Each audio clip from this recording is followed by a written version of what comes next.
কুমিল্লায় ব্যস্ততম মহাসড়কে ঝুঁকিপূর্ণ একটি ইউটার্নে শুক্রবার দুপুর ১২টার দিকে প্রাইভেট কারের ওপর সিমেন্ট বোঝাই কাভার্ড ভ্যান উল্টে পড়ে স্বামী-স্ত্রী ও ২ সন্তানসহ একই পরিবারের ৪ জন নিহত হন।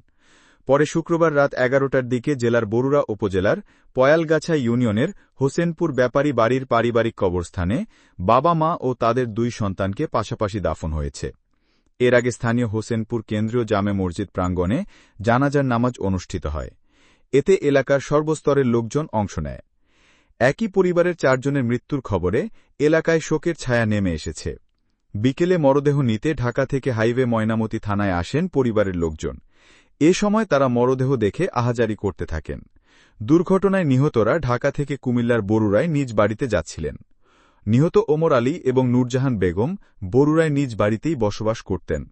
মাঝে মধ্যে চিকিৎসার জন্য তারা রাজধানীতে ছেলে মেয়েদের কাছে যেতেন।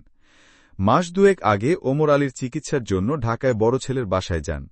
সুস্থ হয়ে শুক্রবার ওমর আলীকে নিয়ে গ্রামের বাড়িতে যাচ্ছিলেন তাদের ২ ছেলে।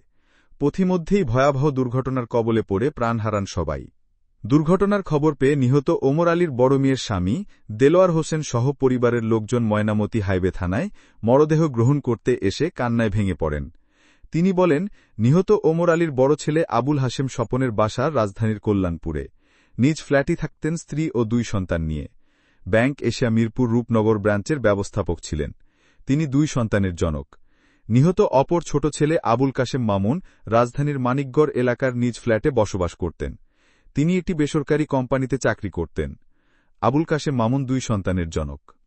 ওমর আলীর বড় মেয়ে হাসিনা আক্তার যমুনা ব্যাংকের ধোলাইখাল শাখায় কর্মরত আছেন।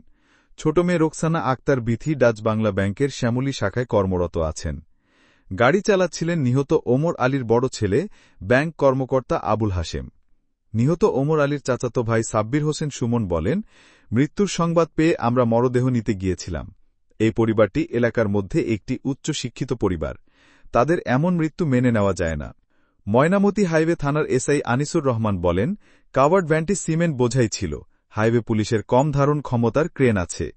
কাভার্ড ভ্যানটি বেশি ওজনের হওয়ায় উদ্ধার কাজ চালাতে বেশি ধারণ ক্ষমতার ক্রেন ভাড়া করে আনতে হয়েছে।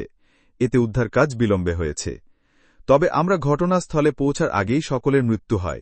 এ ঘটনায় সড়ক পরিবহন আইনে মামলা করা হয়েছে।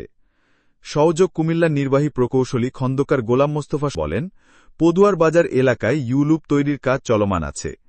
এরই মধ্যে কাজ ২৫% সম্পন্ন হয়েছে। গত বছরের ৩০ জুন কাজ শেষ হওয়ার কথা থাকলেও রাজনৈতিক সহ বিভিন্ন কারণে ২০২৭ সাল পর্যন্ত সময় লাগবে। কাজ শেষ হলে যানবাহনগুলি আর ঝুঁকিপূর্ণ ইউটার্ন দিয়ে যেতে হবে না, দুর্ঘটনাও কমে আসবে।